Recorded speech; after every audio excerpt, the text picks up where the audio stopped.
And without further ado, I would like to introduce our first speaker. David Brady is an Associate Professor of Sociology and Public Policy and Director of the Center for European Studies at Duke University.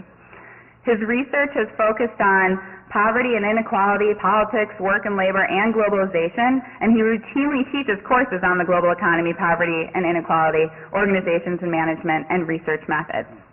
He is the author of the upcoming book, Rich Democracies, Poor People, How Politics Explain Poverty.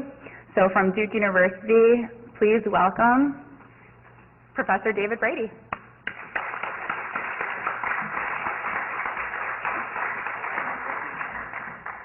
Thank you for having me here. Just a couple preliminaries. Please feel free to interrupt me at any point if you have any questions or there's anything that needs clarification. My students always joke with me that I have a really bad habit of drinking too much Diet Coke, and it shows up in how fast I talk. And so I encourage them, I welcome them, I celebrate their interruptions because it keeps me on task.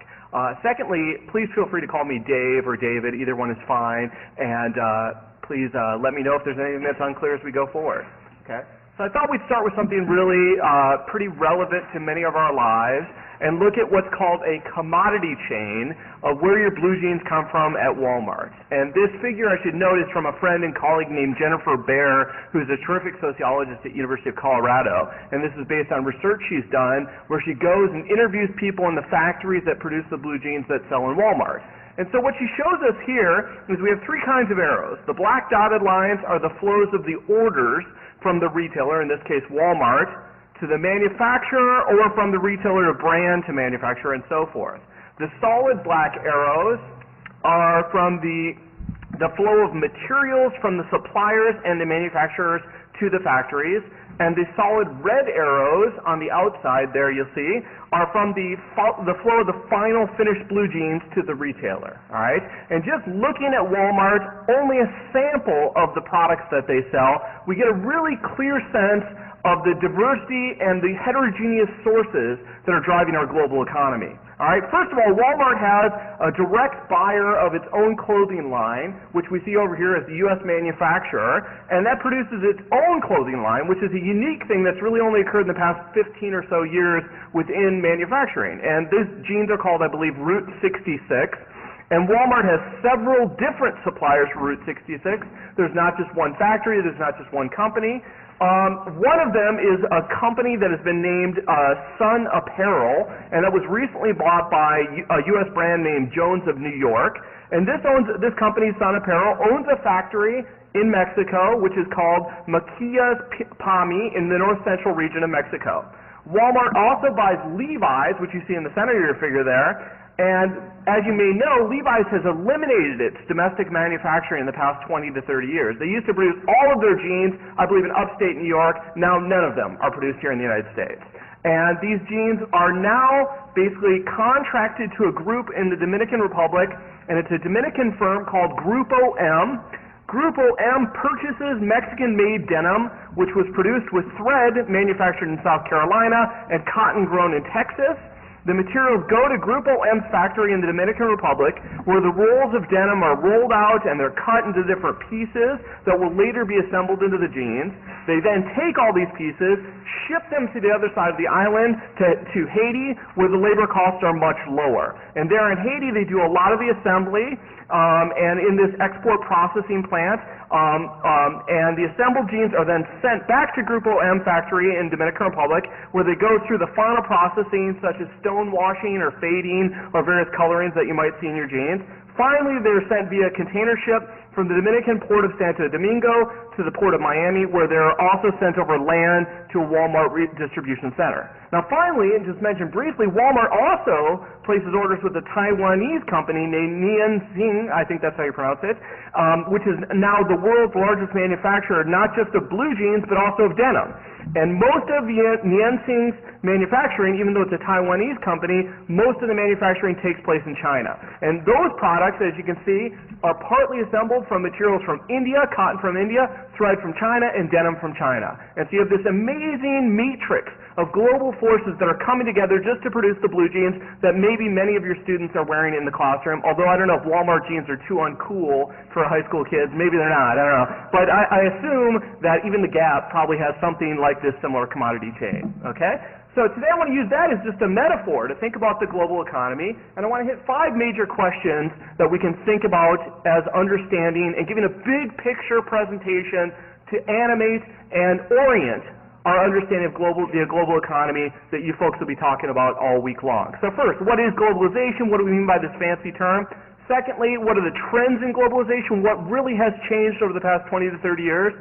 Third, I want to talk about what I would call traditional global inequalities. Inequalities of our global economy that have existed at least over the course of the 20th century, if not longer. Okay?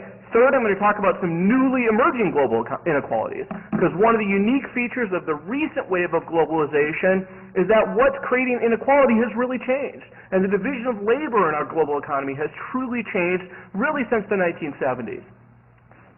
Fifth and finally, I want to see if there's any real possibilities for global social justice. If you study this kind of work, it's often easy to get very pessimistic, very cynical, very skeptical about the possibilities for worldwide poverty to be reduced, for well-being in developing countries to truly improve. I'd suggest there are many ways in which we have seen progress, but we still face some major obstacles, and we'll discuss what are some of the venues, the avenues that we can potentially see progress in this regard.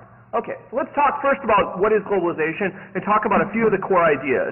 When I refer to globalization, I would talk about the growth of the connections that span space. So whereas you might have had a traditional industry, for example, that was based around Detroit, say automotive, you would have suppliers, you would have parts distributors, you'd have vendors, you'd have all pieces of the industry within a very tight geographical space. Nowadays in the global economy, these connections span much greater geographic distances. And this, as a result, compresses the world that we live in. We have a much tighter connectedness between vast geographical distances, and this also reduces the influence of international barriers on all kinds of processes. Moreover, I would say that you could think of globalization as sort of the growing irrelevance of geographical distance. I mean, nowadays you can make a phone call to anywhere in the world, 5-10 cents a minute, maybe with a $1 connection charge, and it is almost if data, communication, many resources can flow across vast geographical distances, and those distances are not that consequential anymore. Okay? Moreover, I think we can think concretely of globalization as the growing flows across national borders, specifically things like people, what we know of migration, capital, financial transactions, as well as investments that flow across distances, as well as goods and services that flow across distances. And beyond that, we can also note that these flows that we're seeing growing in the global economy, they're increasing in rapidity, they're happening more often, they lead to an increasing integration across places, and they include a greater share of the world's population. So find in your mind the most remote geographical location you can imagine, and there's many ways in which it's still linked to other parts of the global economy at vast geographic distances, and it would not have been so prior in the 20th century. Okay? Now, when we speak of globalization, often scholars will refer to sort of the eras of globalization or the waves of globalization. So I think it's helpful to talk about the timing of globalization as we talk about it. The first wave is typically considered to start around the 15th century. Many people just talk about the age of rediscovery or the age of conquest, with Columbus finding rediscovering the Western Hemisphere.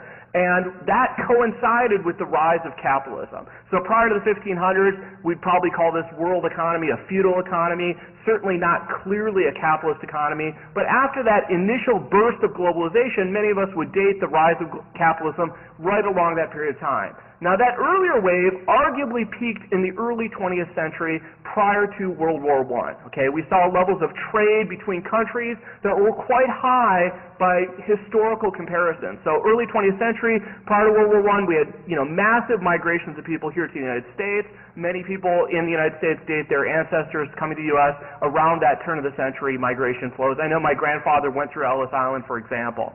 And that was really a peak for globalization. Over the course of the 20th century, century after that, you actually saw a substantial decline of globalization. These flows, these connections, these interconnections actually went downhill, especially with the Great Depression, and it was only after World War II that we sort of mounted a steady creep upwards in terms of global interactions. The recent wave, the one that I'm going to concentrate most of the talk on, really begins with the early 1970s. Okay, in the early 1970s, you saw lots of changes. We abandoned the fixing of the dollar to the gold standard, okay, saying that each dollar is worth so much in gold, and we started to allow the dollar to float. So you had the floating exchange rate started to emerge. We also had big changes in the early 1970s. We saw the decline of the U.S. economy really started to begin in the 1970s. Up through the 40s, 50s, and 60s, the U.S. economy was booming, and we really somewhat reached a plateau starting in the 1970s. Others would point to the first oil crises that occurred in the 1970s. So for the first time, developing countries could say, we've got these natural resources and commodities that you really want, we're going to control the supply of those. And that really changed the power dynamics of our global economy. So the early 70s were a very clear period for the start of something new, okay? And to give you some vision on what this looks like, this I think is a pretty good rendition of what the early wave of globalization looked like at its peak. And here is a picture showing a map showing the steamship routes that were occurring around 1900 all over the global economy. And you could look at this picture and you could say, hey, you know, that's a pretty global economy. We're pretty interconnected. And you could say, well, potentially globalization is not such a new thing. But certainly steamship routes did link distant outposts of the global economy with the rich, affluent democracies, although in some cases they weren't democratic yet. But Western Europe and North America were certainly connected with places like Sub-Saharan Africa, as well as South America, East Asia, and so forth. But the type of globalization that was occurring there was very different from what we see today. I mean, it took a long time to take a steamship across the Atlantic or across the Pacific. And if you're changing goods back and forth, I mean, this is an incredibly slow incremental process. Communication took a long time. So there certainly was interconnection, but it was a much more slower-paced interconnection that occurred. Now, as a metaphor, if you will, for the recent global economy, we can take a look at the picture of the Internet. And this is a simulation. I'm not quite sure how they do it, but it gives you a picture of what the Internet looked like in basically 2002. All right, and what we see is, you know, you'll see some regional nodes, little tight clustering of connections within certain regions of the global economy. But overall, this entire monstrosity we call the Internet is pretty massively connected, right? It wouldn't be that hard to find some spot and maybe through 5 or 6 connections reach pretty much any spot in the world. You know, and these network scholars, they work on things like the small world problem. Lots of my colleagues that study social networks, and you know, Kevin Bacon is right, or this theory of Kevin Bacon is right. There really are something like 6 degrees of separation with almost any person in the world. And I have colleagues that they do the math on this, and they'll sit there and they'll project, and they'll say, well, really, how many degrees of separation between somebody anywhere in the world? And it really is something like 6 degrees, and it does connect everybody in the world. And something like the Internet, I think, gives us a metaphor for thinking about how globalization is different in this recent wave, because compared to steamship routes, this stuff, these flows, go really, really rapidly, right? They can happen instantaneously. You can have video. We saw this in the past few weeks. Video that's put on the web by protesters in Iran being downloaded here in the United States immediately. And the traditional media outlets, as far as I can tell, are way behind the game, okay? So they're sort of, you know, telling us, I think it's one of the more absurd things to watch CNN and have us tell us what the blogs are telling them. So, you know, I don't quite understand the media's role within that phenomena. But they're covering, you know, I don't know, the mom with the 10 kids really, or octuplet mom really, really well, but they have to go to the blogs to cover what's going on in Iran. And so it really gives us a metaphor. Very, very different kind of global economy from the steamship routes we saw at the beginning of the 20th century. Okay, so let's talk a little bit more about some definitions to give us some concreteness to this. First of all, we talk about globalization. I like to think of 4 dimensions in which we can think of globalization. First of all, there's diffusion, and this is the active dissemination of practices, values, and products throughout the globe. Okay, so when something diffuses, we would say that there's this active dissemination. Somebody is pushing a model onto the world. Hollywood diffuses its media products throughout the global economy, right? So diffusion is the active dissemination of whatever it might be. It might be a practice, it might be a policy, it might be a set of values that get disseminated throughout the global economy. Secondly, we have interdependence as a dimension of globalization. And this is the reciprocal, meaning two-way effects of actions across borders. So interdependence is the interactions across borders, and what occurs in one venue affects what also occurs in the second venue, and they go back and forth, okay? So there's certainly reciprocality. Third, there's organization. We can think of globalization as the activities and institutions that are governed by the global norms, the transnational actors and entities that have big influence on the global economy, and I'll identify a few of those in just a moment. So the organizations of the global economy are quite salient in understanding what's going on. And fourth, we could talk about global culture, all right? And there's certainly, I think, in the U.S. economy as well as in other parts of the world, an increased awareness of the unity of the world. There's increasingly shared beliefs about certain scripts that all countries are expected to believe in. Whether or not they do on the ground, they certainly share a rhetoric of these scripts, okay? It's interesting that Iran is having a democratic election. I think it's sort of a stretch to really say that Iran is a truly democratic country, but it's interesting that they feel obligated to engage in the global cultural script of having a democratic election. They have voting processes, they talk of freedom. The discourse they're using is something that's united across the global economy, and that does reflect a unique globalization of culture, whether or not on-the-ground practices are different from this global culture. Okay, and one good example of this is a picture I've got here of, this is actually a small town in India that is one of the stars from Slumdog Millionaire, where he's from, and what you see here is a bunch of kids crowded around a TV station, or a TV that's propped up on a chair, and they're celebrating one of these stars from Slumdog Millionaire winning an Oscar, okay? And so I thought that was a pretty good example of the globalization of culture, the fact that this small town, which we'll see, South Asia is still a very highly rural part of the world, you see this interaction with Hollywood and big global American culture. All right. Now, concretely, we can also talk about economic aspects of globalization, and like I said before, I like to think of globalization as the flows, everything, whether it's products or people or ideas that are disseminating across national borders or across geographic space. So concretely, here we can talk of the flows of goods and services, the flows of people, which amount to labor, as well as information and capital across nation states. And specifically, this can include things like the international trade and investment. When we talk about the flows of goods and services, that would be exports, where there are outward flowing goods and services. So when China exports toys to the United States, good example of exports. Imports are the inward flow of goods and services. So when the United States imports beef from Brazil, that would be a classic case of an import. We can also talk about direct and portfolio investment, which are increasingly important alongside exports and imports. And inward foreign direct investment is a firm in a foreign country by the controlling share of a firm in your country, okay? So when, for example, Honda builds Hondas in Maryville, Ohio, that's inward foreign direct investment. Outward foreign direct investment gets a little bit more attention, and that would occur, for example, when a firm in your country, here in the United States, invests in a controlling share in a production or facility in another country. So if GM puts up a plant, as we see in this picture here in just a second, of the GM producing Buicks in Shanghai in 2007, that's a good example of outward foreign direct investment. Also, we should note portfolio investment. And portfolio investment are all these international financial flows that don't amount to a controlling interest.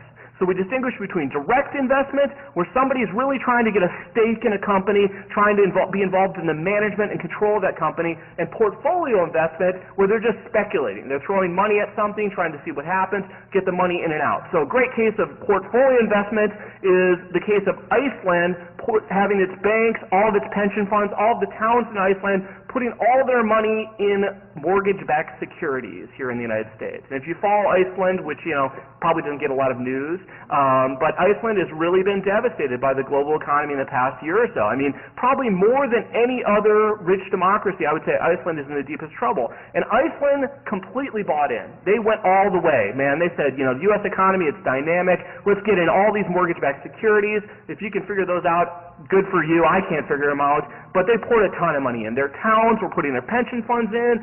Everybody under the sun in Iceland had money somehow in the U.S. economy in these mortgage-backed securities. But none of it was about controlling shares. They weren't trying to take over Bank of America and tell it what to do strategically. They just were speculating, putting short-term and quicker investments. Now, all of that portfolio investment, that's certainly globalization, but it's not like GM building Buicks in Shanghai. All right, so we have different kinds of investment, and that can be quite consequential. Lastly, we can also mention migration, which is simply the movement of people and labor across borders. And as we all know, this has been a big feature of the global economy, certainly in the United States as well as elsewhere. Now, also speaking concretely, let's talk just for a minute about some organizations that are heavily involved in globalization, and I'll just mention a few. There's a whole bunch. We could talk all day long about organizations that are involved in the global economy, but I want to mention a couple to give you a sense. First, there's a couple key global actors. We could mention the United Nations, for example, as a global actor involved in the global economy, but I'll mention two others. One of them is the International Monetary Fund, which was founded after World War II, and this was right after World War II. The leaders of the surviving rich democracies, the United States, Britain, they got together and said, well, we need a set of institutions to coordinate our global economy. We just saw what happened with the Depression. Let's come up with some infrastructure to govern our global economy. The IMF was one of the big ones. And the IMF's job was to be headquartered in D.C. Its goal was to ensure that there were stable exchange rates. So nobody's currency was plummeting or skyrocketing or what have you. You had cooperation and coordination. But it also was supposed to be a credit rating agency. So its job was to say, stock markets, I'm going to give Brazil a rating that's mediocre and tell you, I don't know if you want to buy Brazilian real these days because the Brazilian economy is a little bit skeptical. Interestingly, despite this mission of being a credit rating agency, it started to take on the job of lending money. So the IMF really got in the business of loaning money to developing countries to help them balance out their exchange rates. And again, Sabina Sheikh is going to talk in a minute about Econ 101. Maybe she can explain exchange rates. A lot of it's hard to understand. But when a country gets in trouble, somebody like the IMF steps in and says, we'll give you a loan. But here's what was unique about post-1970 in the IMF's role. They said, we'll give you a loan, but we're going to dictate some terms. We're going to tell you in Indonesia or in Brazil or Argentina, we're going to say, well, we'll give you this loan and we'll help stabilize your currency, but we want you to privatize your public works. And I understand in Chicago here they privatize parking meters. Is this true? Somebody told me about this?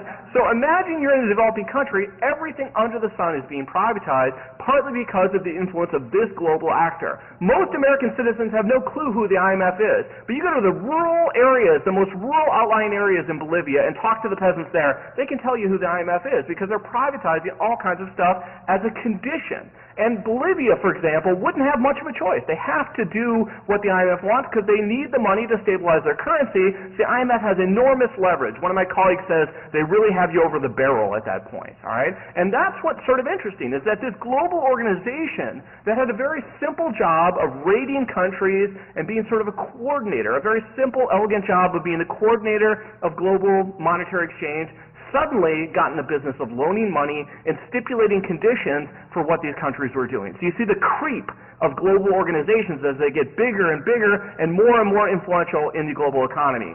In 2008, the IMF loaned over $16 billion. So they have enormous influence in the global economy, and they've started to push a lot of reforms in these developing countries, some of which are good, some of which many of these developing countries are not happy about. Also, you can mention the World Bank, which had the goal, also was built in Bretton Woods in this post-World War II conference where they tried to establish the global infrastructure. And it's also based in D.C. Its goal is poverty reduction, growth and development, and reconstruction. But it's also gotten in the business of doing research, so a lot of the ideas, a lot of the scholarship that's being done on the global economy, some of the readings that I provided for today by Wade and Rovalian, those are by scholars that are at the World Bank. So it became sort of the global think tank of the global economy, and they're also very involved in debt relief as well, and they also, in the 1980s especially, had a lot of this influence on developing countries like the IMF did. Two other big ones we can talk about. One is the World Trade Organization, which is very famous. We had a big conference in the late 1990s in Seattle with the WTO, and there was a lot of protest. It tends to be sort of a lightning rod for the global economy. And the World Trade Organization actually has been around pretty much since World War II. It was originally called the General Agreement on Tariffs and Trade, and its job is basically just to kind of be the judiciary, if you will, for the global trading arrangements. And their job is to, coordinate free trade, encourage free trade and fair competition, resolve disputes between countries. So when George W. Bush put tariffs on steel that were coming to the United States as a way to protect the U.S. steel industry, he did this in early, I think it was 2002, this really was something the WTO said, no, you can't do this. So he did it. It was politically favorable. He helped the steel industry briefly, maybe in the United States, but in the long run, the WTO stepped in and said, look, you signed our agreements, you signed all of our treaties, you're not allowed to do this, and so they had to get rid of this. So the WTO has become quite important because it adjudicates all of the conflicts between countries on trade agreements. All right, so if we want to put some sort of subsidy in one of our industries, we have to be sure it's consistent with our trade agreements around the world, and the WTO is sort of the one that oversees all of this. So the WTO has become very famous because it's the one that's adjudicating these trade agreements, but it really isn't responsible for anything because these countries agreed to these trade agreements on their own. The European Union, in my mind, is the most important global actor in many ways. It's only a few short years from now, the European Union is going to be the world's biggest economy. If we think of it as one economy, it's going to be bigger than the United States, and it's going to be bigger than China. It'll take a little time, but if they keep going like they're going, doing the things they're doing, I actually have a lot of faith in the European Union, and the United States is going to be sort of second fiddle, because the European Union is an amazing construction. I mean, just think about this. Early in the 20th century, we had 2 world wars in Europe, all right? Germany and France, these people hated each other, right? The Dutch, they're still pissed at Germany, right? But what they did after World War II is they started to get together and find a way to build a common market. And this common market originally was built on things like allowing German steel and coal and French steel and coal to be exchanged effectively. It built into a gigantic superstate. And this is an amazing accomplishment. They've really built an economy, built a government from the ground up that unites these European economies. And you would note, we haven't had a world war since World War II. I think the European Union gets some of the credit for that occurring. All right? Moreover, the European Union has incredibly catalyzed and encouraged a lot of trade, a lot of migration, a lot of flows of people and information across these borders within Europe. And so even though people still speak their own languages, there's still a lot of regional identity within Europe, it's an amazing sort of unification that's occurring, quite impressive within global history. And the European Union has the job of managing the EU, but they've grown into this massive bureaucracy. So if you go to Brussels, you can see buildings like the European Commission where the flags of all the member states are there, and they now run the European Monetary Union, which has its own currency, which if you've traveled in Europe, as many of you may have, it's really made it a lot easier. You don't have to exchange dollar or whatever currency at each national border. And so it's quite interesting. I mean, this is really an amazing social experiment when we think historically about a bunch of people coming together, a bunch of countries with historically conflicting interests and saying, let's form a confederation, and not only that, we're going to have the same currency. So it's really an amazing transformation that really is, I think, in some ways a model for how the global economy is unfolding. All right, so let's talk about this concretely. I talked about there was an earlier wave of globalization, and as you can see, this is from 1830 to 1992, and I'll go ahead and say these numbers are estimates. We don't really know what trade levels were around 1880, but we have information that gives us a good estimate of what it looked like. And you do see that earlier wave. Around the beginning of the 20th century, 1900, there was this sort of wave where we had a rise in exports and imports, trade as a percent of the global economy, the amount of goods and services exchanged as a percentage of the total amount of economic activity, okay? And it really did occur. So in the middle of the 20th century, you might have said, well, we've seen a global economy before. In the 1980s, many scholars said, oh, this globalization stuff, it's not that new. We've seen global exchange before. Early 20th century, there was high levels. All we've really done is restore the levels that existed prior to the First World Wars. And up until this goes to 1990, it was basically just cycling back upwards after the period. What really drove it down was the Great Depression and World Wars. That really sort of undercut the global economy. But what we now know, if you look just at the figures since 1960, the numbers are different from the previous slide because different ways to estimate things, but it gives you the picture is right, is that since the 1960s, and you look all the way to 2007, it's really just kept going. Okay, so early 1990s, early 1980s, tons of scholars were writing books and they were arguing, is globalization real? Is it really something new? Is the level of trade we're seeing something distinctive, or have we seen it before? And many people said, it's not that new, it's not that big a deal. Now, that's a harder argument to make. Because nowadays, it kept going. It was sort of like we thought we were seeing a peak around 1990, but if you look sort of in the middle of the figure in 1990s, over the course of the 90s, it blew up again. Okay, so trade has just kept going. And I haven't yet seen it plateau. It may be plateauing with the global economic recession we're experiencing right now, but it's historically unprecedented levels of trade. It really is unique. Okay, and we're looking at something like 50 to 60% of the global economy is involved in trade somehow. On the bottom, you see foreign direct investment, which, as I said, is one of the ways that international investment can occur as different from portfolio investment. It's much smaller, but it's certainly grown as well. We can look specifically at the affluent democracies, which are the 18 or so rich democracies, Japan, Western Europe, North America. You can imagine the countries. And we see some interesting trends. The United States is the dotted line on the bottom, and you could say, well, the U.S. seems pretty small, but over the course of 1975, 2004, the U.S. doubled. It went from like 15 to 20% in terms of trade and investment as a percent of our economy, upwards to 30 to 40% of trade and investment as a percentage of our economy. The one country that's actually the global laggard in terms of trade amongst the affluent democracies is one I wouldn't have guessed. It's actually Japan. Japan remains a relatively inwardly looking economy compared to many of the other affluent democracies. And the West Europeans, they're setting the pace. You know, they're off the charts. And so you have a dramatic growth. Many of these countries are trading more, so more than 100% of their economy if you value the exports and imports as a ratio of the percent of their economy. Some of these West European countries are just so heavily involved in international financial flows. They trade everything. They invest in everything across borders. Much of that is within Europe, so it's regional, but it's still quite global. And these West European economies are really just blowing up in terms of globalization over the past 30 years. Okay, other things we can look at. We can look at some of the regions of the world. Here I show you in the red, 1970, 2006 in the blue, just to get the picture of this. Of course, the numbers aren't as specifically important, but I'll give you a couple figures to note. In 1970, East Asia and the Pacific, which includes China, Taiwan, South Korea, so forth, only about 15 to 16% of their economy was engaged in trade. Now it's over 87%. Okay, so this is truly an enormous transformation. I mean, China in 1970 was comparable to sub-Saharan Africa in terms of poverty, economic well-being, so forth. Nowadays, partly because of trade, there's been this massive expansion in trade.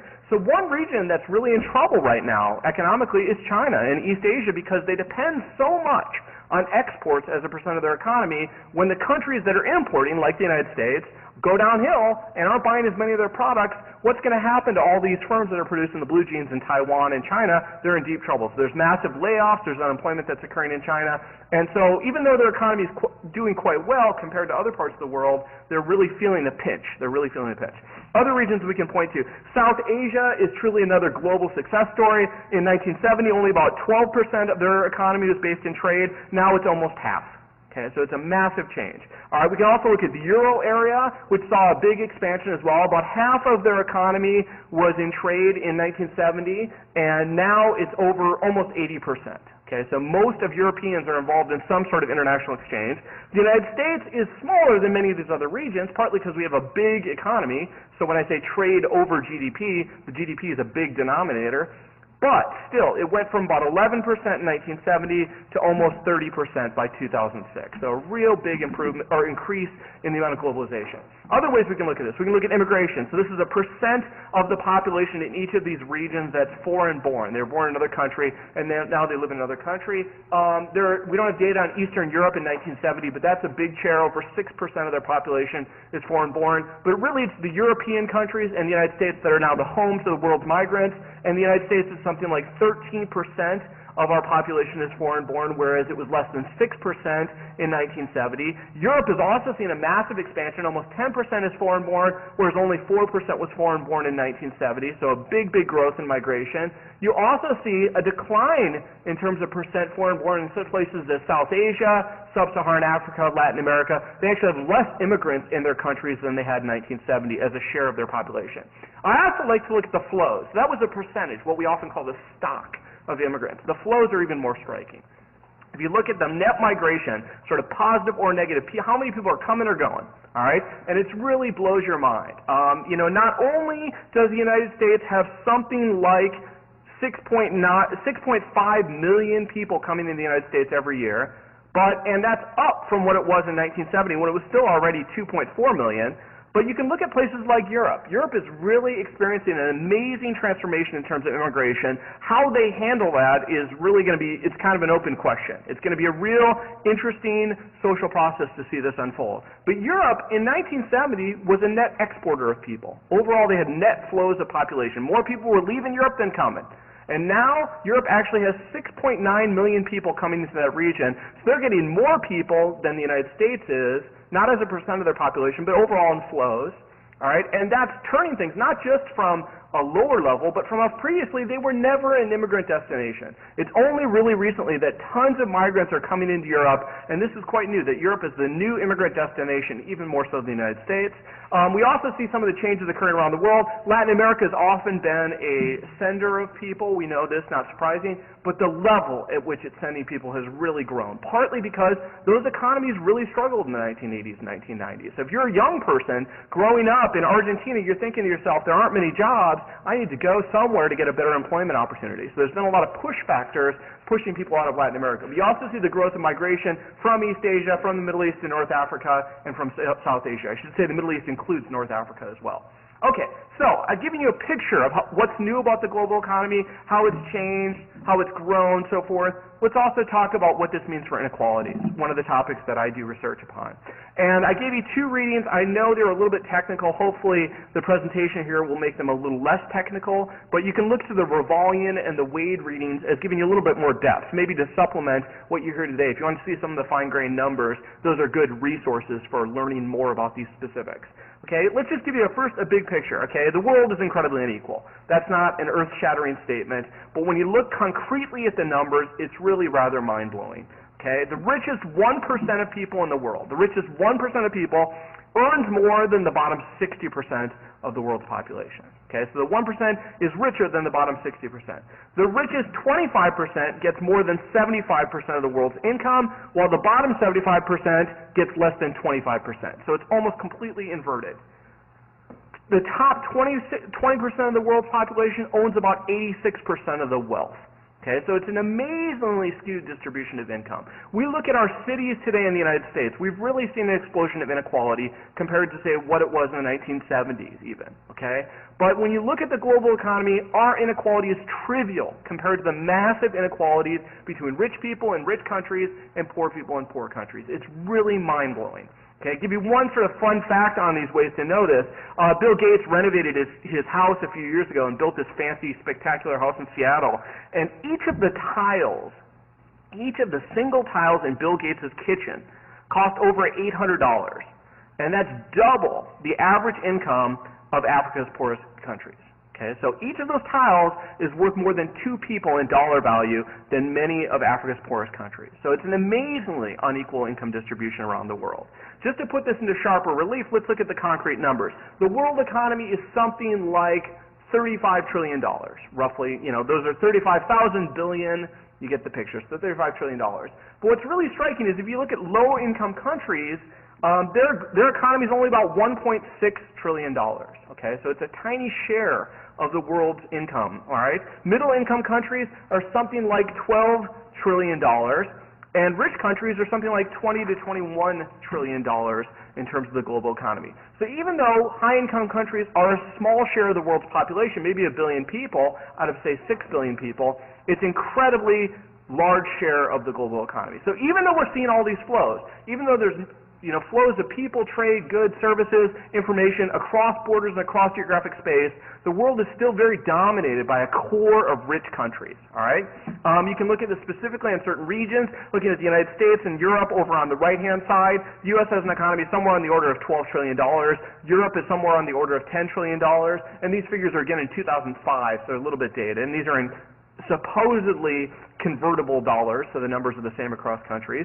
If you look at places like sub-Saharan Africa, they have an economy of about $1.3 trillion, so it's much, much smaller, maybe a tenth of the size of the U.S. economy, even though there's far more people in sub-Saharan Africa, okay? You can also look at this in terms of GDP per capita in the blue bars and population in the red lines. Okay, so if you look at the world's population, which, by the way, is indexed on the right-hand side, the right axis, so the billions of people, the world's population is somewhere on the order of 6.5, almost 7 billion people, and that's with the red line.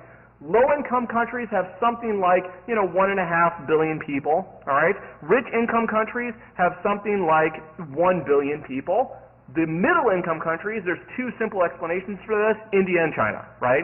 So that's half the world's population. That's something on the order of, let's see, it looks like about 4 billion people, and they're in the middle.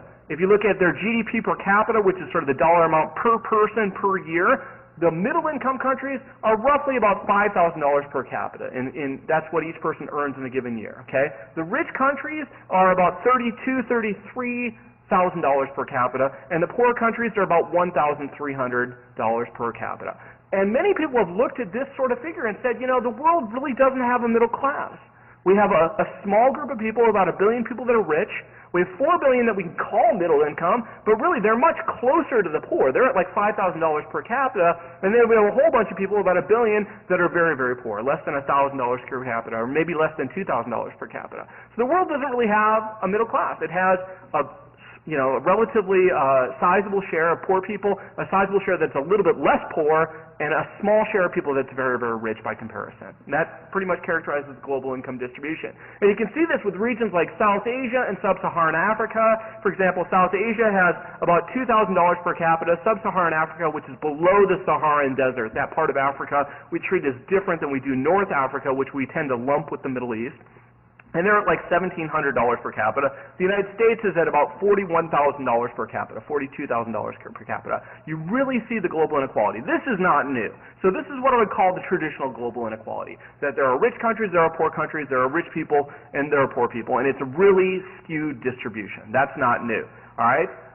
And you can see this is one of the figures. I know this is a mind-boggling graph, but it's from one of the readings, and you can go puzzle through it a little bit, but it's actually a very illuminating figure if you puzzle through it. If we just take one of the slices, one of the lines, one of the percentages of this distribution, we'll look at like what percent of the world's population is at 1% of the income distribution. Well, if you look at the 1% line, they're almost all in Africa. Okay, most of those people are in Africa. There's a few people that are in EAP, which is East Asia and the Pacific. There's a few people in South Asia at that 1% of the income distribution. So the people that comprise the 1% level, they're mostly in Africa. If you look at the rich end, at the 97th or the 98th percentile of the income distribution, they're all in what we call the OECD pretty much. They're in the rich democracies, the Organization for Economic Cooperation and Development. Again, that's Western Europe, North America, and Japan, Australia. There's a few in Latin America and the Caribbean, that's the LAC, a few from each of the other world's regions, but you really see the skew of the distribution. Most of the rich is comprised of the OECD, most of the poor is comprised of South Asia, East Asia, and Africa. Okay? And in the middle, there's this middle, right, at 50% of the income distribution, which is almost all East Asia and South Asia. But you really get a portrait of the global income distribution skew. You could look at let's look at the red line first, and say I just treated each country in the world as one person, and I didn't weight each of these countries by the size of their population. I just said, let's look at the 150 to 200 countries in the world, and has that average for each of those countries gotten more unequal or more equal? If you look at the unweighted average between countries, global inequality has risen. And people say, well, that's kind of deceptive because you're treating China as one unit of analysis, and you're treating, Malawi as the same unit of analysis, even though China is a much larger country. So you could weight your measure of inequality. These are what we call a Gini coefficient. You could weight that by population, and the blue line says, hey, we're making progress. Globalization has worked. China and India have made so much progress. They really have. That the world is becoming a more equal place. So if nobody else moves, if South Asia or South Africa, Sub-Saharan Africa stagnates and the rich stagnates, just because of the fact that China and India are growing so rapidly, the world is becoming more equal. Because this is half the world's population, right? So just mathematically it works out that way. But maybe the best way to look at global inequality is the green line at the top, and that's to look at within and between countries. Okay, so it says not only is China a big part of the story, but how about the inequalities within China? And China is a massively unequal place. They have places in the eastern part of the country, close to the coast, that are as rich as any city in the United States. I mean, Beijing has incredibly wealthy people, incredibly affluent parts of the country, but the rural areas of China are still incredibly poor. And the story holds with India as well. So if you factor in both inequalities between countries and within countries, and you weight for population, the green line gives us the full picture. And globalization has occurred during this period of time, right? So during this period of time, if we use the green line, globalization has actually worsened inequalities because it's expanded the inequalities within countries. So there's progress in terms of East Asia and South Asia, but there's also lots of inequality that's getting magnified. Okay, so just to give you some pictures on this, and I think I've hit this point pretty well, you can look back further in time. If you looked at, like, say, 1820, prior to the boom that occurred around 1900, Western Europe was about 3 times richer than Africa, but by the 1990s, Western Europe was about 14 times richer than Africa. So there really was a longer-term growth. And what occurred was that prior to the 1900s, to the 20th century, the world just didn't have that much money to throw around. There couldn't be much inequality because the world just didn't have that big of an economy. And what happened was the West industrialized. So Western Europe, North America industrialized really, really rapidly. So the world inequality sort of blew up, okay? And it really expanded over the course of the 19th and into the 20th century. And some would say it's plateaued. I think it might actually be getting a little bit worse over the end of the 20th century, okay? All right, let's talk a little bit further about this. In addition to looking at income, I think it's always better to judge the global inequality in terms of well-being, all right? And I think, who cares about the dollars per capita? That matters only because it buys well-being, okay? Economic dollars don't have an intrinsic value. We may feel this way, like it makes you a better person to have more dollars, but what matters is if you have resources to buy well-being. Can you feed your children? Can you live to a long life? Can you buy the health care that you need? So I like to look at well-being. I think well-being is more important than dollars as a way to judge the global economy. And we see lots of progress, but still persistent traditional inequalities. So this is life expectancy. How long do you expect to live if you survive from birth? All right, so not counting the children that don't make it through birth.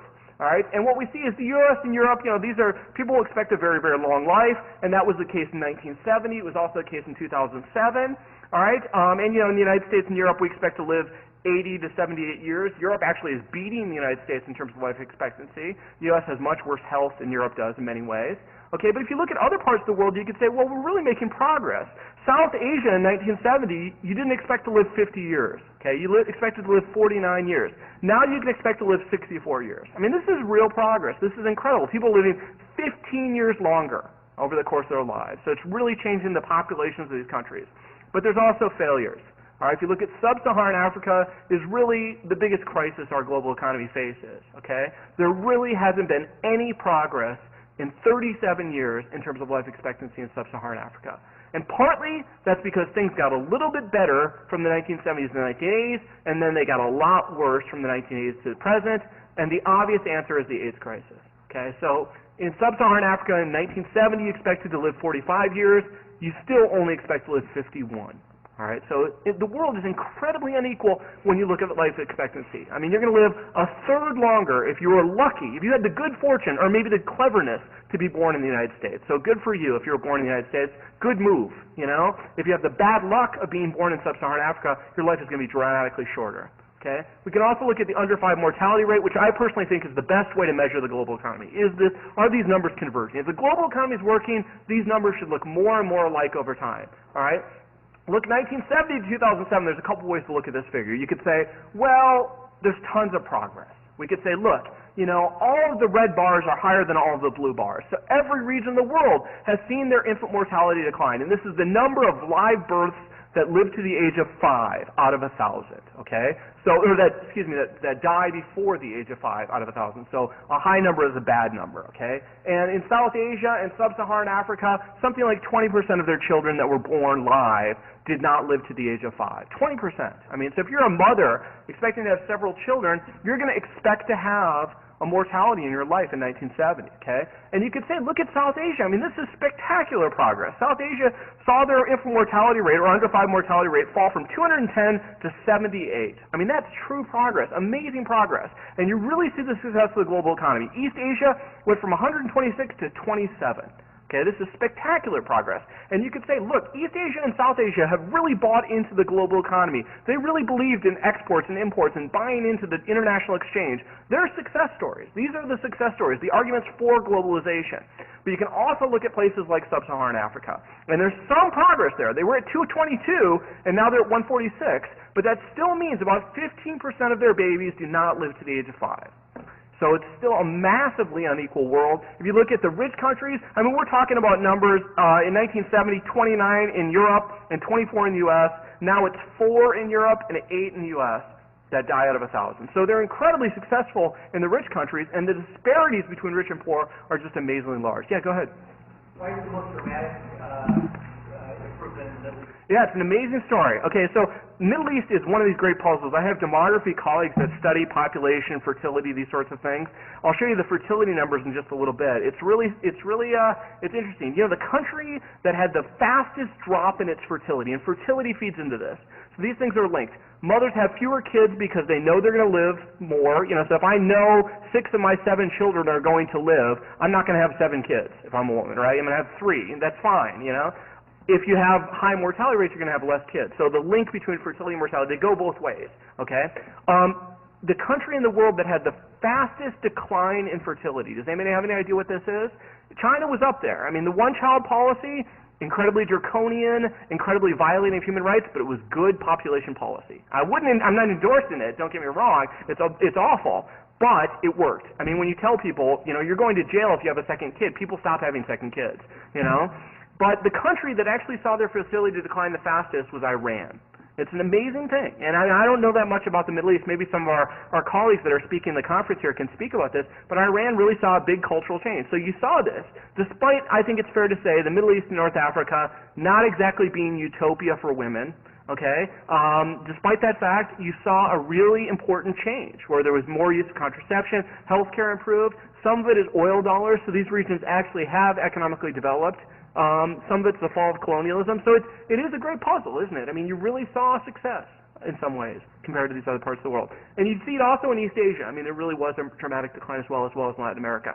Okay, so I think these are the ways to think of traditional global inequalities, to look at, you know, income, to look at where the world's income is relative to where the world's population is. Like I said, I believe in looking at well-being. I want to know, do these dollars buy improved well-being? I don't care if some people in China are getting rich, if people in the rural areas are still dying left and right before they get to the age of 5. And I want to judge well-being. So I think that's the best metric in my very biased opinion on how to judge globalization. So what's new? Okay, what is this newly emerging global inequalities I want to talk about? All right. So a couple things we can say. All right. First of all, I would characterize the transition we experienced over the past 30 to 40 years is moving from an era of what I would call dependency to an era I would call the new international division of labor. And this is really, again, staying with this timing of the post-1970 era. Okay? Historically, poor countries, you know, there was a pretty clear division of labor. Poor countries were the source of natural resources and agricultural products for the rich countries. Okay? The poor countries were, let me back this up. The rich countries depended, thus the term dependency, on the cheap labor and the cheap products from the poor countries, and the poor countries depended on the commodities for the revenue.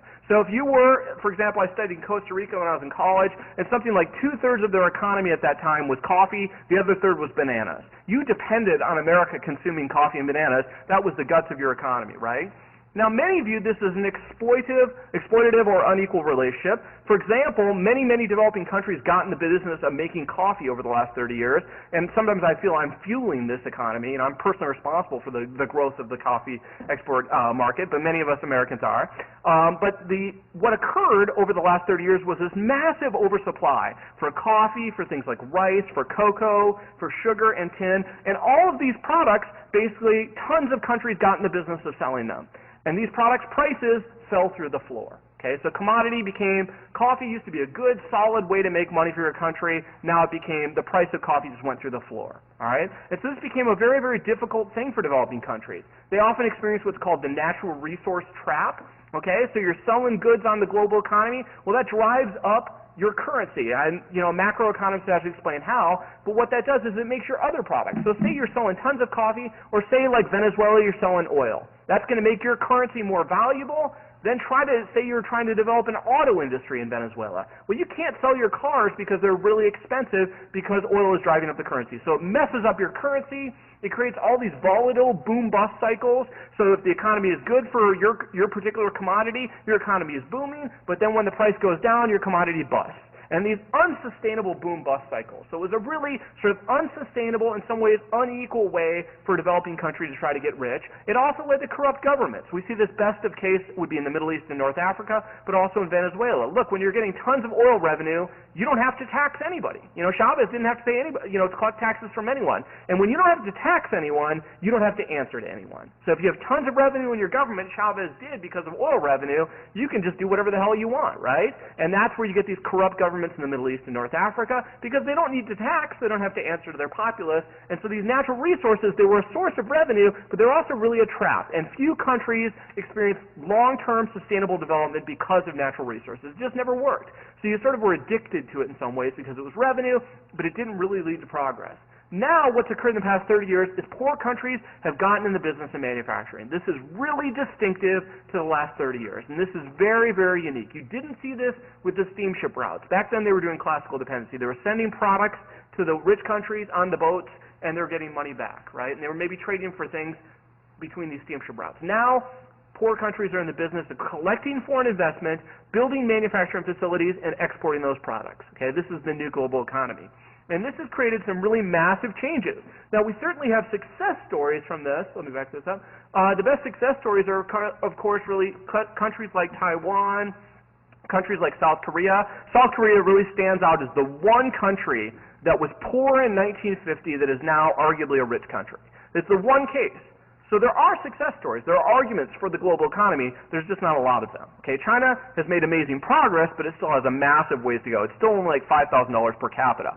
South Korea is the one country that's been a true success story, and it's a good question. Can other developing countries emulate the South Korean model? And we all have South Korean products in our homes. I have a Samsung VCR, right?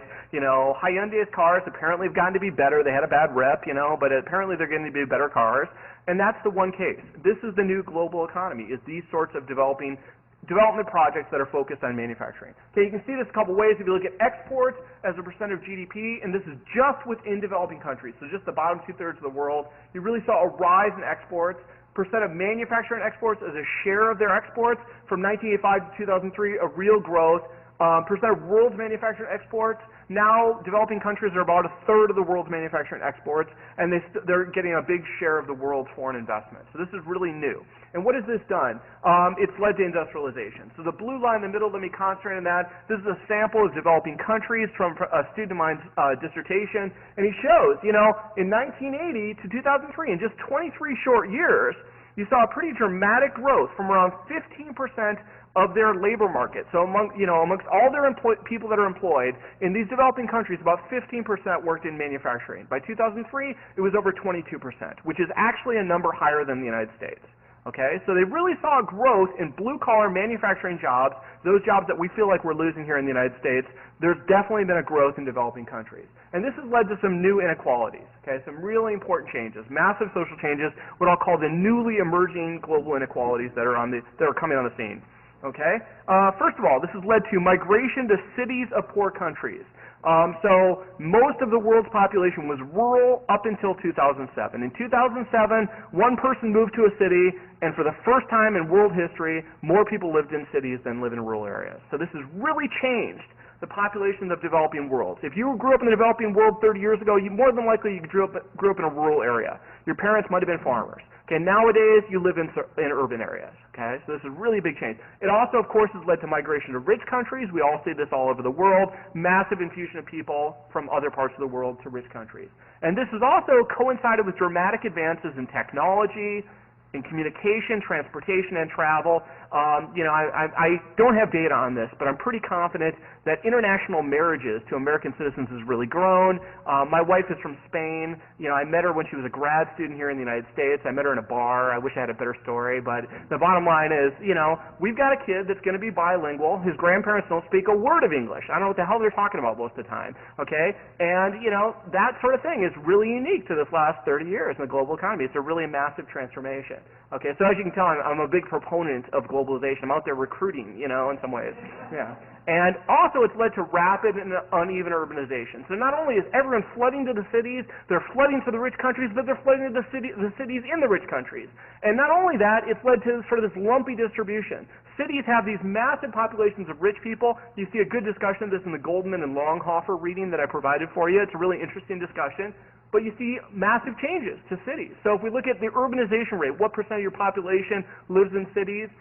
And the threshold's quite low. It's only a city of 10,000 people. That's urban by the international standards. Rich countries, U.S., Europe, we've always been really urbanized, right? What's changed is places like South Asia and Sub-Saharan Africa, they're still majority rural, but they're really catching up. They're moving fast to catch up. Latin America, the Middle East, North Africa, they've really tipped. They used to be rural, now they're predominantly urban, okay? Give you a couple figures of this. This is a slum outside of Mumbai, India. It's called Dharavi. And this gives you a pretty good picture of what we're seeing throughout the developing world. You're seeing big, rich cities that are really booming. They're involved in the global economy. They do technology. They have massive foreign investment from rich countries. And right alongside, you have a massive population, millions of people living in substandard housing. These houses are built out of clay, whatever products you can get, metal roofs that you might find from a garbage dump. And this is the global economy these days, is massive cities that are growing dramatically with incredibly uneven distributions, okay? So it's really pushing everything to the city. Good example is a landfill in New Delhi, India, all right? And as you can see, people basically exist living off of the refuse from these landfills in New Delhi, India. Give you another example of this. I did some work in Peru last year, and I think this is kind of an interesting way to think of global cities. It really was pretty eye-opening for myself. This is Miraflores, which is an incredibly posh, rich suburb. It's difficult to find a hotel in this neighborhood for under $200 a night, all right? And you have this here, this beautiful apartment complexes. There's the ocean. There's a whole group of people that do this sort of wind sailing, what do you call it, windsurfing with a parachute, and a boat takes you around. There's a massive tennis and sports facility complex. Just about a mile away, you have incredibly poor shanty towns, okay? And really, the entire city of Lima is surrounded by a ring of these sort of, you can see the construction materials that make up this house. It's garbage materials, it's metal roofs they might find, some clay, maybe a few cinder blocks, and huge chunks of the population. All those people who used to live in rural areas in the 70s, they flooded the cities, and they basically created a ring of shanty towns around the city. And they provide the services to the rich people in these cities, okay? So it's a codependent relationship, okay? Some would say it's progress. Paul Krugman has written that, the worst job in these poor countries is better than no job at all. So maybe it's progress, maybe not. It's hard to say. But it's certainly a new type of global inequality. And what this has led to is one thing, is that this is a typical residential neighborhood somewhere in between Miraflores and one of these shanty towns, and every block has an armed guard on the corner. Okay, so the block basically gets together. Like, we have neighborhood associations in North Carolina where I live, and we basically monitor the chlorine content of our swimming pool. Well, their neighborhood association hires an armed guard. Okay, and the guy's riding a motorcycle. I think he drove up to kind of see what the heck I was doing with my tourist-looking photo and everything like that. But he's got a little guard booth there. In many neighborhoods in Lima, Peru, middle class, they would consider middle class neighborhoods, are going to have an armed guard right there. And this is a product of the new globalization, because people have to flood the cities because that's where the jobs are, but you have these massive inequalities. If I'm growing up in this shanty town, I'm going to knock off a few Volkswagens a year to pay my bills. I'm sorry, but I probably would, It's not shocking to me to see crime spike upwards in these developing countries with this sort of inequality. Okay, other things we can say. With the massive flows of people, goods and services across borders, I'm sorry, go ahead before I go on, please. Want to back up? What? Who's growing the food? Good question. Massive biotechnology corporations, probably. I don't know. That's a great question. That's probably a good answer to why we had a global food crisis over the past few years. Commodities are cheaper, so arguably it's bigger companies, fewer people working in those rural areas, right? So you have large landowners that have corporations basically growing the food. That's a great way that's a great question. So where's the United States getting its food from? A lot from Latin America, sure, but it's not peasants with small family farms. I can tell you that. That's what it doesn't look like. Yeah, please. It is larger in countries in between, okay? So if you're a very poor country, Malawi, inequality is not nearly as bad as it is in South Africa, which is arguably a much richer country than Malawi, and so it's the countries in between. Typically, inequality within a country spikes as a country develops, So early 20th century United States, when we were peaking with our industrialization, and you have millions of migrants coming here, that was sort of our peak inequality. It declined over the 20th century. Many of these countries are going through that transition right now. So they're going from poor peasant societies where inequality is low because nobody has any money, to suddenly a few people have tons of money and most are peasants. Okay? And this is often called the Kuznets curve, named after a famous economist that theorized this. Okay, so a lot of countries are experiencing the Kuznets curve. You could say that's good news because in 30, 50 years, maybe Peru will look something like South Korea. I don't know. I'm not quite that optimistic. It's hard to say. Okay, another consequence of globalization, massive flows of people across borders, across countries, is diseases. Okay, so we know this. A good example of global inequality. Africa now has about 5% of its adult population is infected with HIV. No other country is even at 1% of its adult population. No other region, excuse me, okay? And this is a recent thing, right? We didn't have HIV in 1970, all right? And so this is, I mean, we've never quite seen anything like what Sub-Saharan Africa is going through. And that's where, throughout history, developing countries, their life expectancy every year would get a little bit better. You know, it sort of was a progressive development, and over the decades, your life expectancy would get longer. Over the past 20 or so years, Sub-Saharan Africa's life expectancy has gone backwards in a massive way, all right, and the AIDS is the story, okay? So this is one of the problems of the global economy is it can be linked to AIDS in many ways, okay? Okay, other things we can say. So what are we going to do? This is a very grim, discouraging talk. I just gave you the statistics on HIV/AIDS. I'd say there's some ways we can see progress, okay? And let me point to a few ways in which we potentially will see some progress and potentially can hope to narrow some of the newly emerging global inequalities, as well as to address some of these long-standing traditional global inequalities. Okay? Let's talk about a few. First of all, economic growth. If we can get these economies to grow, that's part of the solution. Some would say it's the biggest, the most important factor. Okay? I don't know. I think it's part of the story. I think most developing countries that are growing economically are seeing some progress. The problem is a lot of them are not growing. Okay? So let's talk a little bit about this.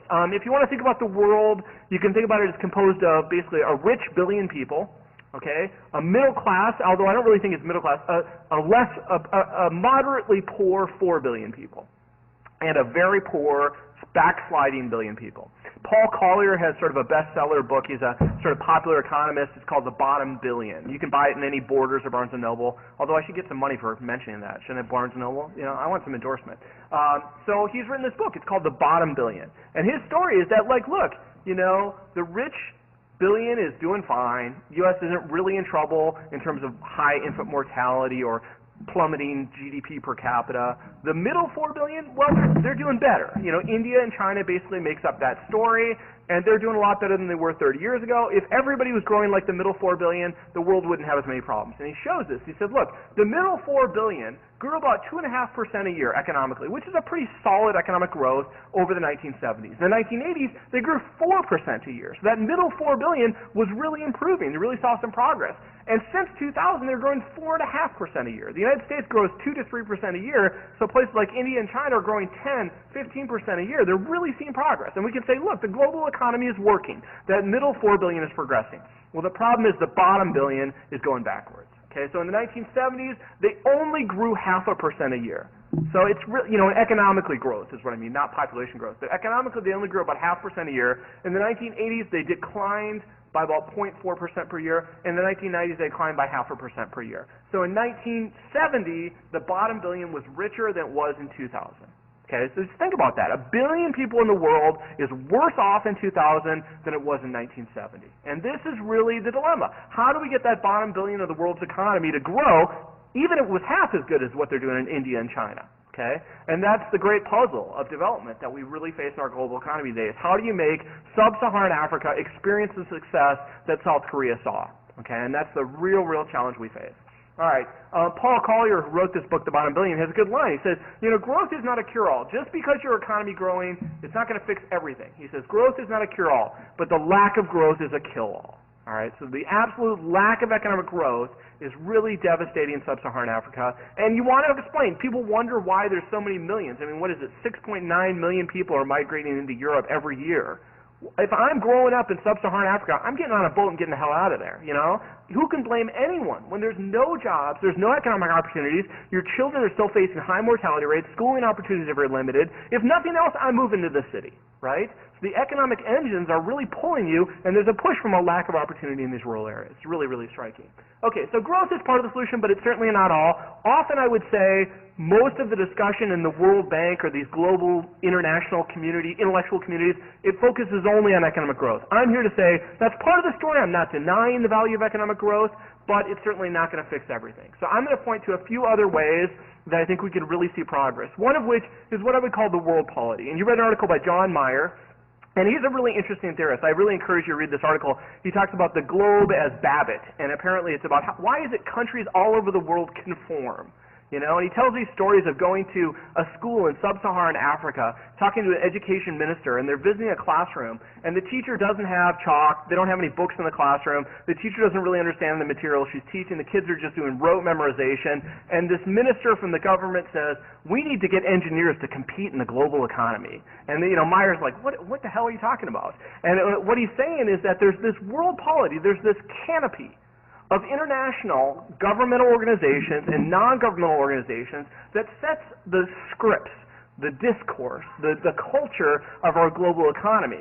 And in many ways, there's all this talk of democracy, there's all this talk of education, all this talk of freedom, but the on-the-ground realities are often detached from that, right? I mean, you know, in rural sub-Saharan Africa, they don't need engineers as much as they need secondary schooling, okay? And his argument is that we need to get these international governmental organizations to match their rhetoric with the reality a little bit better. And if we do so, we can see some real progress in improving world well-being. So the United Nations, the United States' role as a contributor to many organizations, we can fuel some positive social change in developing countries if we can get this canopy, if you want to think of it, sort of this canopy that floats above the global economy where all the talk of globalization, people like me spend all our time talking about globalization, this is where we can see some success, the NGOs and the INGOs.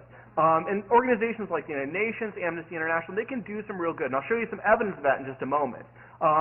And we can talk of these as sort of a global civil society as well as the superstates, the EU. So to me, the biggest responsibility in the world really falls on the EU. They're going to be the biggest economy in the world. They're going to be a massive player in terms of consumption of products from developing countries. They're getting a ton of immigrants. It's a multi-ethnic, multicultural society. They have to find ways to cooperate within Europe. They also have to find ways to fuel development within in the poor countries. And so the EU is going to be very interesting. Hopefully they rise to the challenge, okay? In some ways they're doing better than us, in some ways not. Okay, if you want to look at this, this graph shows you from 1820 to 2000 the number of intergovernmental organizations, which is IGOs, things like the United Nations, and the number of states, the number of governments. Just states, okay? And both have grown. There's been a lot more governments in the world, right? There's a lot more countries in the world, but the number of IGOs has even grown more rapidly, okay? And so there's this sort of phenomenal growth in global civil society and global organizations, and perhaps that could be an engine for progress. Let me give you some ways to think about this. What?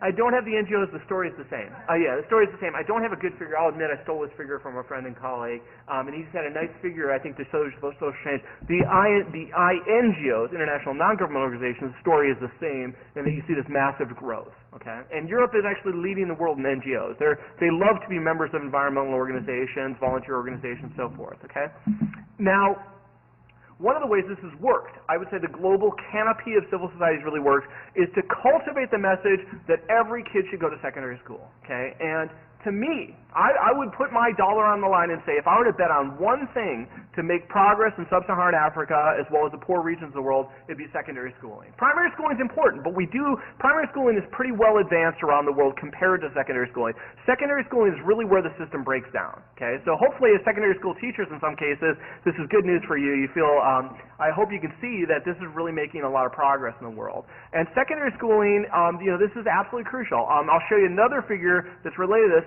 but when we talk about low secondary schooling, if a country doesn't have a lot of secondary schooling, say it's at, let's look at sub-Saharan Africa, which in 1991, now the red here is much more recent because that's the most recent data I could get, only about 20% of kids were in school in the enrollment rates in sub-Saharan Africa. And now it's a little over 30%, so there's some progress. But the kids that are pretty much not in schools are mostly girls. Okay, so that's what we're talking about. So you want to know what's going on in South Asia, where slightly less than half of the kids are not in school. It's mostly girls. Okay, so when we talk about boosting secondary school enrollment, we're talking about schooling girls. And that's really, in my opinion, one of the most powerful things we can do to improve the global well-being of the world's poor. Okay, and I would say, even, if I were to be here with Paul Collier, I would bet with him, I'd rather invest in schools. He can invest in economic growth as the first and biggest priority. I'd put my money on schools. I think they're going to make a bigger difference if it happens. And we've seen this. The places that are really growing, if you look at, there's progress in South Asia, right? They're much better off than they were even 15 years ago, 16 years ago. The Middle East, is now almost 70% of the school enrollment rates. Latin America went from 50% to almost 90%. You're really seeing progress that follows this growth in secondary school enrollment. But again, like we see, sub-Saharan Africa is still way behind. They should invest in schools is arguably better than investing in factories. Sorry, go ahead. With the what?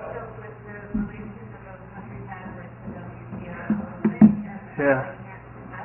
Well, it is when, so it cuts both ways, right? Okay, so some that's a great question. International government organizations have done a bad job in putting schools as a priority. I would not say the World Bank and the IMF have put schools as a priority over economic growth. I don't believe that. They've said, reduce your trade barriers because that will help you grow. Look at South Korea. I say, yeah, look at South Korea. They invested in schools. And so I wish some of these IGOs would make schools a bigger priority than economic growth because I think schools will fuel the economic growth. Secondly, there are, on the flip side, some international organizations like the World Bank recently, like the United Nations, that are definitely emphasizing schooling. And so it's working both ways. And so, yeah, if I were to push the issue, I would say we need to stop these IGOs that are forcing countries to cut back on their schooling by cutting their budgets, and we need to encourage those IGOs that are encouraging schooling. So it cuts both ways. Please. I thought that the NGOs, specifically the whole microfinancing, microlending phenomenon, helping contribute to higher enrollment rates for education. Yeah. I think yes. I think both. I would say both INGOs. Some some IGOs have done a great job on this. Some have done a very poor job. Some INGOs, I would say, yeah, you're right. INGOs probably are more influential than IGOs in encouraging schooling. I think that's a fair argument. Okay. The argument that John Mayer makes is it's this civil society composed of IGOs and INGOs that's carrying the message to expand schools. Okay. And I think, yeah, I mean, I hope that's not a too middle of the road answer. I'd say, yeah, INGOs, they've done a good job on this. IGOs, some have done a very good job, some have done a very poor job. And so let me explain that World Bank IMF example a little better. So what happens is the IMF says, we'll loan you some money to help you stabilize your currency, but we want you to cut your government budget because your government is too big. What do? You cut back schooling. You institute fees so that families that want to send their daughters to school have to pay a fee. Okay, you take away the money for the teachers, so teachers don't show up in the schools because they're not getting paid. Okay, you take away the money for the food that gives these kids a decent meal at school. So Amartya Sen, a famous development economist, has said, what we should be doing is providing like a free meal at every developing country school in the world. Kids would come. Okay, in some developing countries, they're being very savvy in providing financial incentives to the mothers to get their kids to go to school. So Mexico has done a pretty good job with this. So the problem is there's been organizations like the IMF and, frankly, the United States Treasury Department through the IMF that have been really eroding the financial base to pay for schools in developing countries. On the flip side, I'll say that the United Nations has done a great job in terms of pushing schooling. So it's a mixed bag in terms of IGOs. But you're right, I think INGOs have done a better job, and they've been a bigger leader in this regard. Now,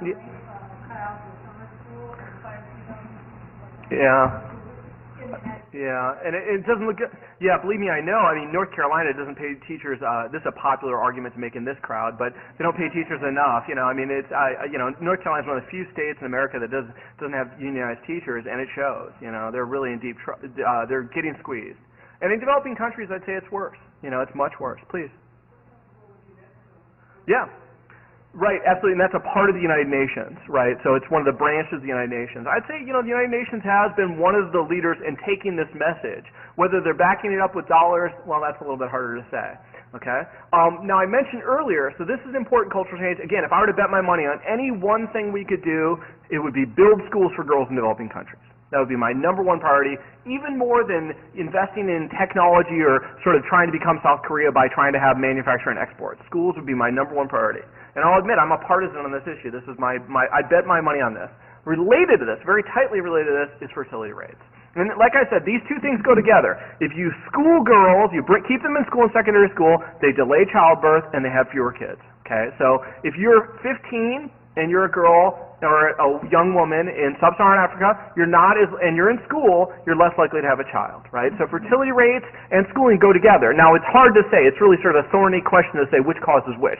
I think they both cause each other, right? So if you delay fertility, people can stay in school. If they stay in school, they delay fertility. Now, both of these boost well-being like you wouldn't believe. Okay, so if you want to reduce infant mortality, reduce fertility. Okay, these things go together, all right? So we have seen some amazing progress. And again, somebody mentioned Middle East, North Africa. They really are the success story in terms of reducing fertility rates. I think, we can see more happening in the future in sub-Saharan Africa. I mean, if we can get fertility rates, look, they used to be at 6.5. Now they're below 5. I mean, that's real progress. So if we can get fertility rates down and we can keep especially girls, by no means am I opposed to boy schooling, but I think the biggest dent in the problem could be made within girl schooling. That's where we can really make some progress. Please, go ahead. What happens, though, if you drop the fertility rate and then 30 years from now you have to pay for... Yeah.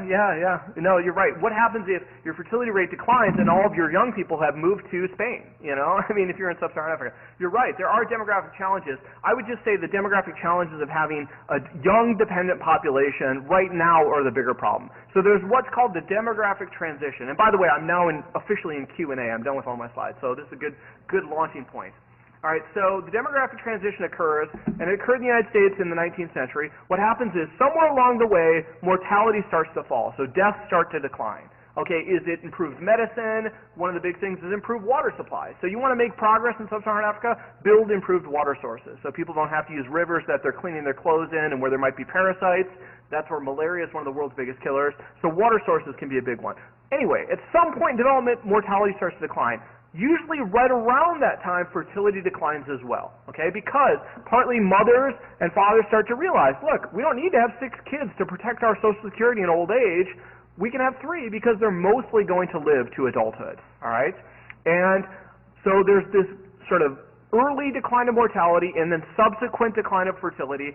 During that period, population explodes because mortality is dropping faster than fertility.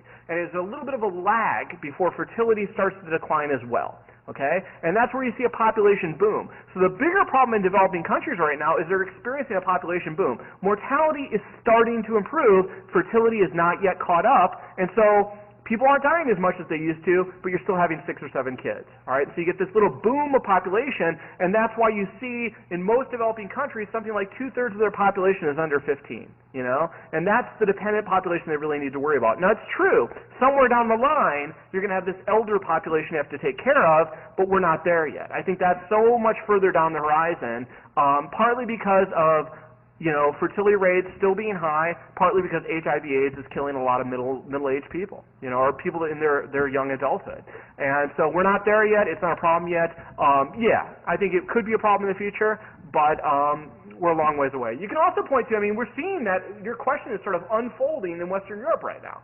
So in Western Europe, I'll just give you these numbers on fertility rates. In 1970, the fertility rates were 2.4, so every woman was having 2.4 children over their lifespan. Now it's 1.5. Okay, and the argument is that you need usually 2.1 as the fertility rate you need to maintain your population. So Western Europe is experiencing negative population growth. What's saving them is immigration. Okay, so Western Europe is having a lot of cultural conflict over immigration. It's going to be very puzzling, interesting to see how they resolve this, but they need those immigrants because they're a rapidly aging society and they're not having that many kids. Okay, now the United States maintains fertility rates about 2.1. Okay, so we're more fertile than Western Europe is. But those are the countries where aging is a bigger problem than child mortality. The rest of the world, I think we're not quite there yet. Maybe Eastern Europe will be there because fertility, state socialism was pretty good health care. I mean, it wasn't great. I don't want to live in a state socialist society, but, you know, I mean, Poland had lower mortality than, I'm trying to think of an example of Afghanistan. So, I mean, those state socialist societies had relatively low fertility, okay, and mortality is relatively low. They're also aging quite rapidly as well. Does that answer your question? Yeah, please go ahead. Yeah. I'm wondering if you could go back to that slide because I found it a little bit unclear whether you were talking about migration rates from one region to another or migration Sure. rates within a region from one country to another. Yeah. In this case, most people who are migrating are probably still migrating to another country in that region. Right. So two things. It's good I stopped on this one. So it's migration cross-country. Okay, the one I was talking about migration. This is migration within country. Okay, the story of global migration within countries is the story of urbanization, right? So in Peru, for example, I showed you that figure. I mean, hundreds of thousands of people have moved from rural areas to the big cities of Peru. That's the migration story that's occurring over the past 30 years within countries. When I talk of migrants, I'm talking cross-national. Okay, so people that were born in a different country moving to a new country.